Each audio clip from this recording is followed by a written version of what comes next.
The quantum sensors aboard the EDS Artemis lit up like a supernova. Commander Elena Rodriguez stood at the bridge, her dark eyes fixed on the holographic display showing an unknown vessel's distress beacon. After decades of searching the stars, humanity had finally found proof they weren't alone. But their first contact wouldn't be a peaceful exchange of knowledge. It was a desperate cry for help. Analysis, Elena commanded, her voice steady despite the gravity of the moment. Lieutenant Sarah Shen's fingers danced across her neural interface, connecting directly with the ship's quantum eye. The signal's unlike anything in our database, Commander, but it's definitely artificial and definitely a distress call. The quantum signature suggests technology far beyond our current capabilities. Elena nodded slowly. When humanity had ventured beyond Mars, they'd done so knowing they were technological infants compared to what might await them in the vast darkness between stars. They'd prepared accordingly, focusing on defensive capabilities and stealth technology rather than faster-than-light travel. Earth's scientists had theorized that any advanced civilization would have mastered FTL first, making humanity's development path unique. Distance, Elena asked, already knowing they'd be testing their experimental quantum drive soon. 8 light hours, Commander, just inside the Kuiper belt. Sarah paused, her neural interface pulsing with new data. Sir, we're detecting weapons fire. The holographic display expanded, showing thermal blooms and radiation spikes consistent with advanced energy weapons. Whatever was happening out there, it wasn't a simple mechanical failure. It was combat. Elena activated the ship-wide comm. All hands, battle stations. This is not a drill. I repeat, battle stations. She turned to her XO, Commander James Wright. Status of the quantum drive. Engineering reports ready, Commander. But we've never attempted a jump this far. The Artemis was built for this moment, James. Humanity's first step into a larger universe. Elena's neural interface connected with the ship's systems, feeling the massive vessel become an extension of her consciousness. Navigation, plot quantum jump coordinates. Weapons, bring all systems online but powered down. We go in silent. The Artemis quantum drive hummed to life, creating a bubble of distorted space-time around the ship. Unlike conventional FTL systems that pushed through space, humanity's quantum drive shifted the vessel slightly out of phase with normal space-time, allowing for instant displacement between points. Jump in 3, 2, 1. Reality blinked. The stars shifted, and the Artemis emerged into chaos.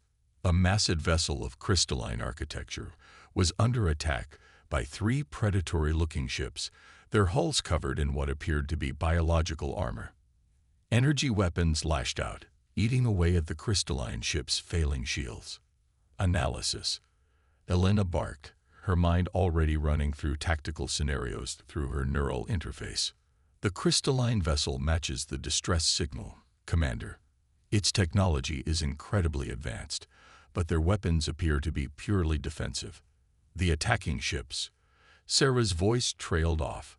Sir, they're using some kind of techno-organic hybrid technology. They're consuming the energy from their attacks.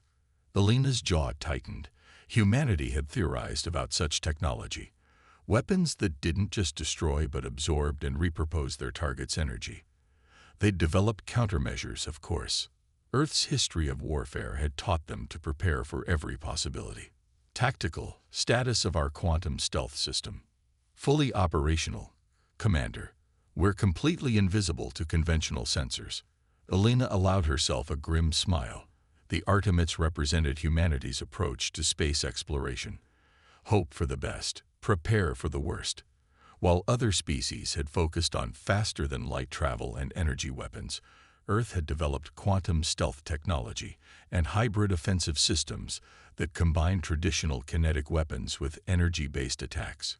Weapons target the nearest hostile vessel.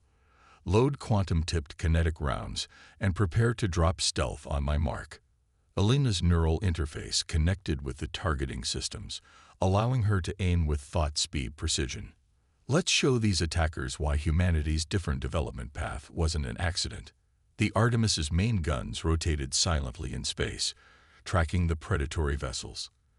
The quantum-tipped rounds were another uniquely human innovation. Kinetic projectiles wrapped in quantum fields that could pierce energy shields and deliver their payload directly to the target's hull. Fire. The Artemis stealth field dropped for a fraction of a second as the main gun spoke. The quantum rounds crossed the space between ships instantly, their quantum fields disrupting the hostile vessel's shields as if they didn't exist.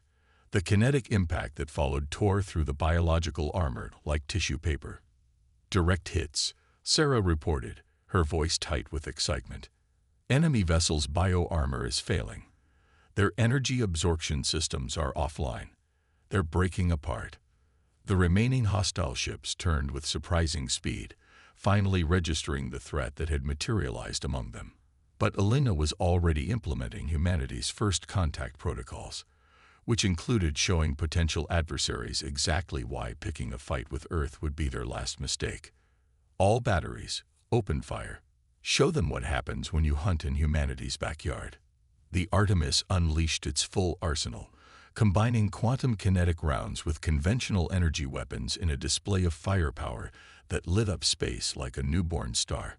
The hostile ship's biological armor, designed to absorb and repurpose energy weapons, proved tragically vulnerable to humanity's hybrid approach to warfare. Within minutes, it was over. The hostile vessels were reduced to expanding clouds of debris, their techno-organic remains dispersing into the void. Elena ordered the Artemis to maintain battle stations as they approached the crystalline vessel they'd saved. "Open a channel," she commanded. "Let's introduce ourselves to our new friends." As the communication systems worked to establish contact, Elena reflected on the moment's significance. Humanity had hoped their first contact would be peaceful, but they'd prepared for war. Now they'd not only proven their worth in combat, but potentially made powerful allies. The galaxy was about to learn that humanity's unique path of development wasn't a disadvantage, it was their greatest strength. And anyone who thought to test that strength would learn why Earth's species had evolved to be apex predators. The crystalline halls of the Nexus Council chamber stretched impossibly high, their surfaces refracting light in mesmerizing patterns. Commander Elena Rodriguez stood before the assembled representatives of 12 advanced civilizations, keenly aware that she represented not just the Artemis, but all of humanity. The council leader, a towering being of pure energy contained within a crystalline exoskeleton, known as High Speaker Xylith, addressed the chamber. "You claim your species has only recently achieved spaceflight, yet your vessel demonstrated technology we've never encountered. Explain." Elena squared her shoulders. Humanity developed differently than most species. Our homeworld is what we've come to understand is classified as a death world, a planet of extreme environmental challenges and aggressive evolutionary competition. It shaped not just our biology, but our approach to technology. Murmurs rippled through the chamber. A serpentine being with scales that shifted color like oil on water spoke next. "Yet you defeated 3 Ravager harvest ships with ease, ships that have devastated entire defense fleets." "We developed quantum technology before faster-than-light travel," Elena explained. "Earth's scientists focused on defensive capabilities first, assuming that any advanced civilization we encountered would likely be hostile. History had taught us to prepare for the worst while hoping for the best." The chamber erupted in discussions, neural networks and telepathic communications, filling the air with an almost tangible buzz. High Speaker Xylith raised a crystalline appendage for silence. "Show us," they commanded. "Show us your technology." Elena nodded to Lieutenant Chen, who activated the holographic display. The chamber darkened as a representation of the Artemis appeared, its systems laid bare for the Council to see. "Our quantum stealth technology renders us invisible not just to sensors, but to energy absorption systems like those used by the Ravagers," Elena explained. "Our weapons combine kinetic impact with quantum fields, allowing us to bypass shields designed to stop energy weapons. And our neural interfaces let us control our ships as extensions of our own consciousness. A being of living metal stepped forward, its voice resonating on multiple frequencies. Impossible. Your species should have developed faster than light travel before achieving such advances. It defies all known technological progression paths. Elena smiled. That's exactly why it works. The Ravagers, like many advanced species, expect certain technological developments to follow specific patterns. They weren't prepared for a species that developed along a completely different path. High-speaker Xylith's crystalline form pulsed with intense light. The Ravagers have consumed 17 civilizations in the last solar cycle alone. Their biological technology adapts to every weapon we develop. Yet your hybrid approach. They paused, their energy form shifting. You said Earth is a death world. Yes, Elena confirmed. Extreme temperature variations, aggressive predators, natural disasters, and constant environmental challenges. It forced us to be adaptable, to think differently about survival. When we developed spaceflight, we approached it with the same mindset. The Serpentine Counselor's scales rippled with interest. And how many ships like the Artemis does Earth possess? The Artemis is our prototype, Elena revealed. But we have 30 more nearing completion in the Jupiter shipyards, each incorporating improvements based on combat data from our engagement with the Ravagers. The chamber fell silent. 30 ships, each capable of destroying Ravager vessels with ease.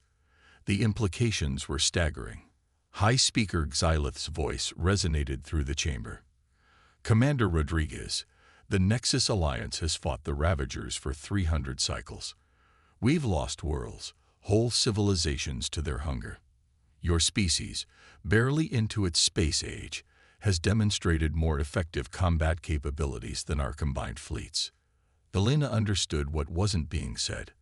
The Nexus needed humanity's help, but pride and politics made asking difficult. She decided to make it easier for them. High Speaker, Earth has always understood that our survival depends on adaptation and alliance. The Ravagers aren't just your enemy. They're a threat to all life that doesn't conform to their vision of civilization. We're prepared to join the Nexus Alliance and share our technology in exchange for your knowledge of space lanes, star maps, and the Ravagers' patterns of expansion. The chamber erupted again, but this time with excitement. High Speaker Xylith's crystalline form blazed like a star. The Nexus accepts your proposal. Commander Rodriguez, your species' unique development path may be exactly what this galaxy needs. As the Council chamber dissolved into discussions of treaty terms and technology exchanges, Elena received a priority communication from Earth through her neural interface. Admiral Chen's holographic form appeared before her. Commander, the Jupiter shipyards report the first wave of quantum destroyers is ready for deployment. The Ravagers hit another Nexus world while you were in negotiations. How soon can you get our new allies to provide coordinates? Elena smiled grimly. Immediately, Admiral. The Nexus is about to learn why Earth's history of warfare and survival on a death world made us uniquely suited for this fight. The fate of the galaxy was about to change. Humanity had arrived on the galactic stage, not as humble newcomers, but as the unexpected power that would turn the tide against an enemy that had never encountered a species that evolved on a world that taught them to fight back against extinction every single day. The Ravagers were about to learn why you don't underestimate a species that turned their own planet's attempts to kill them into advantages. The war was about to enter a new phase, and humanity was leading the charge. The quantum display aboard the EDS Artemis painted a grim picture of the Outer Rim. 37 Ravager harvest ships moved through the darkness between stars, their biomechanical hulls pulsing with stolen energy as they approached the Nexus colony world of Helios Prime. They expected to find another helpless civilization to consume. Instead, they were about to run headlong into humanity's first major fleet action. Commander Elena Rodriguez stood at the bridge's tactical center, her neural interface connecting her consciousness to not just the Artemis, but the entire human battle group. 20 quantum destroyers waited in perfect formation, their stealth systems making them invisible to both conventional sensors and the Ravager's biological technology. All ships, final systems check, Elena broadcasted through the neural network. The responses came back instantly, fed directly into her mind through the quantum-enhanced interface. Every ship was ready, their crews linked together in a way the Ravagers could never comprehend. "Remember your training," Elena continued. "The Ravagers have never faced a force like ours. They expect their energy absorption technology to protect them. Show them why Earth's predatory evolution gave us a different perspective on warfare." The Nexus support fleet, comprised of vessels from 12 different civilizations, held position behind the human battle group. Their advanced energy weapons had proven largely ineffective against the Ravagers' adaptive defenses, but today they would serve a different purpose. "Nexus Command, are your ships in position?" Elena asked. High Commander Xylot's crystalline form appeared in her neural display. "Confirmed, Commander Rodriguez. Though I still have doubts about this strategy. The Ravagers have always adapted to overcome our weapons." Elena allowed herself a slight smile. "That's exactly what we're counting on, High Commander. Humanity learned long ago that the most dangerous predator isn't always the strongest or fastest. It's the one that changes the rules of engagement." The Ravager fleet drew closer, their massive ships moving with the confidence of apex predators that had never known defeat. Elena watched through the quantum sensors as they began their standard attack pattern, spreading out to surround what they thought was just another Nexus defense force. "All ships, execute Operation Honeypot," Elena commanded. The Nexus fleet began firing their energy weapons at long range, exactly as they had in every previous engagement with the Ravagers. As expected, the biomechanical ships turned to face the attack, their hulls eagerly absorbing the energy and growing stronger. "They're taking the bait," Elena observed. "All human ships, prepare for synchronized quantum jump. Target packages have been distributed through the neural net. Execute on my mark." The Ravagers pressed forward, already anticipating another easy victory as they fed on the Nexus fleet's energy weapons. Their biological technology had evolved to be virtually immune to such attacks, converting enemy fire into power for their own weapons. They never saw what hit them. Mark. 20 quantum destroyers materialized simultaneously, appearing inside the Ravager formation. Each human ship had jumped to a precisely calculated position, emerging from quantum space literally within touching distance of their targets. "All ships, execute close-range attack pattern Delta," Elena ordered through the neural net. "Let's show them why humanity's predatory instincts make us dangerous in tight quarters." The quantum destroyers opened fire at point-blank range, their hybrid weapon systems unleashing a devastating combination of kinetic and quantum-enhanced attacks. The Ravager's energy absorption technology, designed to feed on long-range energy weapons, provided no defense against physical projectiles, accelerated to relativistic speeds by quantum fields. The first wave of attacks shattered 7 Ravager ships before they could even register the threat. Biomechanical armor designed to absorb and adapt to energy weapons proved catastrophically vulnerable to old-fashioned kinetic impacts enhanced by new human technology. Second wave, execute targeting solutions, Elena commanded, her consciousness spread across the battlefield through the neural network. She could feel every hit, every successful strike through her connection to the fleet. The Ravagers finally began to react, their ships turning with surprising agility to face this unexpected threat. But that's when the second part of humanity's strategy revealed itself. "Nexus fleet, execute containment protocol," Elena ordered. The alien ships that had appeared to be retreating suddenly accelerated forward, their energy weapons now focused not on the Ravager ships themselves, but on the space around them. The coordinated barrage created a web of energy that the Ravagers instinctively tried to absorb, only to find themselves trapped by their own feeding response. "All human ships, execute killing stroke," Elena commanded. The quantum destroyers moved with perfect synchronization, Their crews linked through the neural network into a single devastating force. Each ship fired its main gun simultaneously, launching quantum-tipped kinetic rounds that ignored shields and armor as if they didn't exist. The battle lasted less than 15 minutes. When it was over, the proud Ravager fleet had been reduced to expanding clouds of debris, their biomechanical technology proving worthless against humanity's hybrid approach to warfare. Status report, Alina called out, though the neural network had already fed her the information before she finished speaking.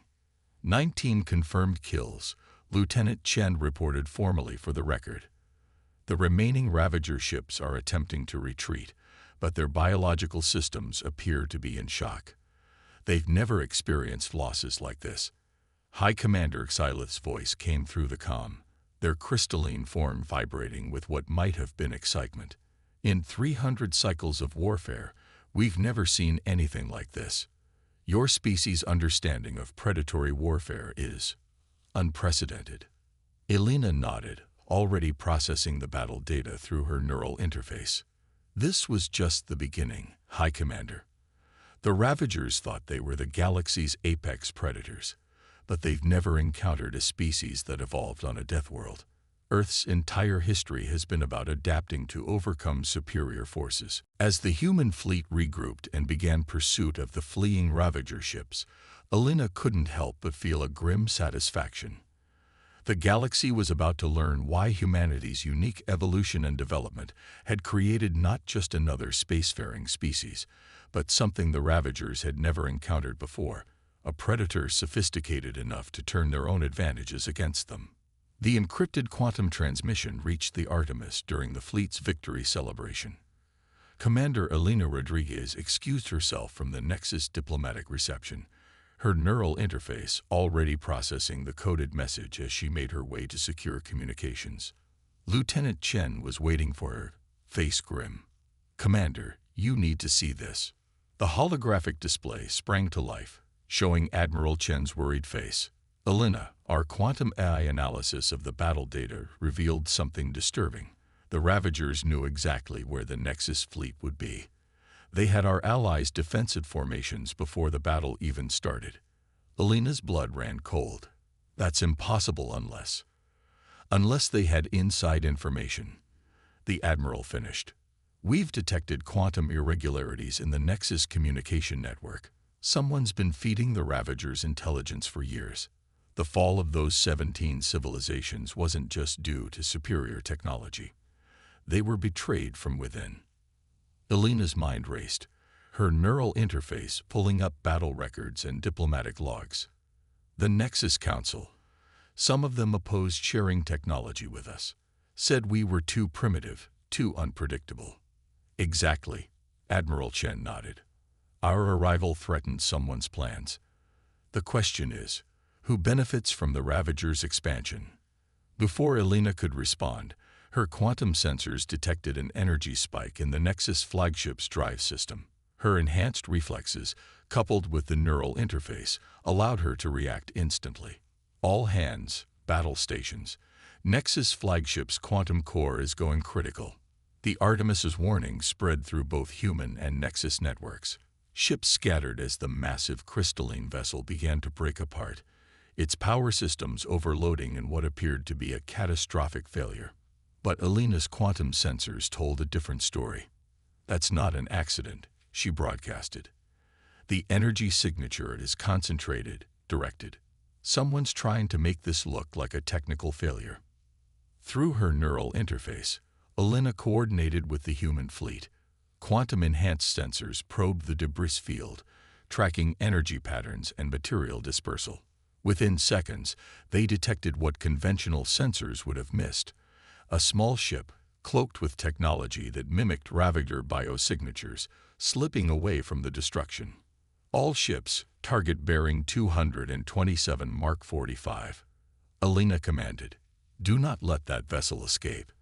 The human fleet moved with practiced precision, their neural networks allowing for instantaneous coordination.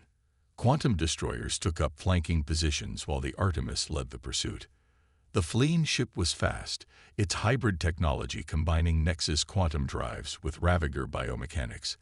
But it hadn't counted on humanity's unique approach to space warfare. "Deploy quantum snare," Elena ordered. The Artemis launched a specially designed weapon, another product of humanity's predatory evolution adapted for space combat. The quantum snare created a localized field of distorted spacetime, like a high-tech version of a spider's web. The fleeing ship flew straight into it, its sophisticated drives rendered useless by the simple but effective trap. As the human fleet surrounded the captured vessel, Elena's quantum sensors revealed something shocking. Multiple life signs aboard, she reported to both human and Nexus commands. And they're changing, shifting between different biological patterns. High-speaker Xylith's voice came through the comm, heavy with realization. "Metamorphs, the ancient ones. We thought they were extinct, wiped out in the last Great War. But they've been hiding among us, using the Ravagers to eliminate potential threats to their return." The pieces fell into place. An ancient species, capable of perfectly mimicking other life forms, had been manipulating events from the shadows. The Ravagers weren't just mindless consumers, they were unwitting pawns in a greater game. "This changes everything," Elena broadcast to the fleet. "The Ravagers' biological technology, their ability to adapt and consume, they didn't evolve it naturally. They were engineered as weapons." Through her neural interface, Elena could feel the shock rippling through both human and Nexus forces. But there was something else too, a grim determination. Humanity had evolved on a death world, facing extinction-level threats throughout their history. They understood better than anyone how to deal with predators that thought themselves invincible. "Admiral," Elena contacted Earth Command. "Request permission to implement Protocol Omega. If we're facing shapeshifters who can mimic any species, we need to change the rules of engagement." The Admiral's response was immediate. "Permission granted. The Nexus Council has already approved based on the evidence. You have full authority to proceed." Elena turned to her crew, her expression hard. "The enemy thought they could hide among us, use our own strengths against us. But they forgot something crucial. Humans didn't just evolve as predators. We evolved as prey too. And that made us very, very good at detecting threats that try to hide in plain sight." As the combined human and Nexus fleets prepared for what would become the most significant operation in galactic history, Elena couldn't help but appreciate the irony. The Ancient Ones had manipulated advanced civilizations with ease, but they'd never encountered a species that evolved on a death world. They were about to learn why humanity's paranoia and pattern recognition had been crucial to their survival. The real war was about to begin, not just against the Ravagers, but against the puppet masters who had underestimated humanity's ability to adapt and overcome. The galaxy was about to discover why Earth's history of constant survival challenges had created the perfect species to expose those who lurked in the shadows. The combined human Nexus fleet hung in the darkness of deep space, their ships arranged in a formation that would have seemed chaotic to outside observers. But Commander Elena Rodriguez knew better. Every position had been calculated by quantum computers, optimized by artificial intelligence, and verified by human intuition. They weren't just ready for battle. They were ready to change the course of galactic history. "All ships reporting ready, Commander," Lieutenant Chen announced, her neural interface pulsing with data from the fleet. "Protocol Omega is fully implemented across all vessels." Elena nodded, feeling the weight of the moment. Protocol Omega represented humanity's ultimate response to the Ancient Ones' threat, a combination of their unique technological development and their evolutionary heritage as both predator and prey. The Ancient Ones believe they've perfected infiltration. Elena addressed the combined fleet through the neural network. They think their ability to mimic any species makes them invincible, but they've never encountered a species that evolved to detect predators hiding in plain sight. The quantum sensors detected the approaching Ravager fleet, the largest concentration of biomechanical ships ever assembled. Behind them, cloaked in sophisticated stealth fields that would have fooled any conventional sensors, lurked the true threat, the Ancient Ones' command ships. "They still think we don't know they're there," Alina observed, her neural interface processing tactical data. "Time to show them why you don't underestimate a species that evolved on a death world." The human fleet's quantum drives powered up in perfect synchronization. The Nexus allies watched in amazement as humanity's ships executed a maneuver that defied conventional space combat doctrine. Instead of maintaining their defensive positions, the human ships quantum jumped directly into the heart of the Ravager formation. But this time, they weren't firing weapons. They were deploying something else entirely. "Initiate Protocol Omega," Alina commanded. From every human ship, clouds of microscopic quantum sensors burst forth. Technology based on Earth's smallest predators, adapted for space warfare. The nanoscale devices swarmed through space, their quantum fields interacting with both the Ravager's biomechanical systems and the Ancient Ones' sophisticated cloaking technology. Like bacteria invading a host, Alina explained to the Nexus commanders. Humanity learned long ago that sometimes the smallest predators are the most effective. The quantum swarms did more than just detect the enemy. They began to replicate, using the very energy that the Ravagers and Ancient Ones relied upon. It was a strategy inspired by Earth's viral and bacterial life forms, translated into quantum technology. The Ancient Ones' cloaking fields began to fail as the quantum swarms multiplied exponentially. Their command ships became visible, their true forms revealed for the first time in millennia. Massive crystalline structures housing beings of pure energy, capable of reshaping matter at will. "All ships, execute targeting solutions," Alina commanded. "Show them why humanity's greatest strength isn't our technology. It's our ability to adapt and overcome." The human fleet opened fire with their hybrid weapon systems. Quantum-tipped kinetic rounds crossed space in microseconds, their fields disrupting both the Ravager's biomechanical armor and the Ancient Ones' energy-based defenses. But the Ancient Ones hadn't survived for millions of years by being easy to defeat. Their ships began to transform, matter and energy shifting in ways that defied physics. They launched counterattacks that would have annihilated any conventional force. Alina smiled grimly. "Initiate Phase 2. The Nexus fleet, which had appeared to be holding back, suddenly surged forward. Their energy weapons, previously ineffective against both Ravagers and Ancient Ones, had been modified with human quantum technology.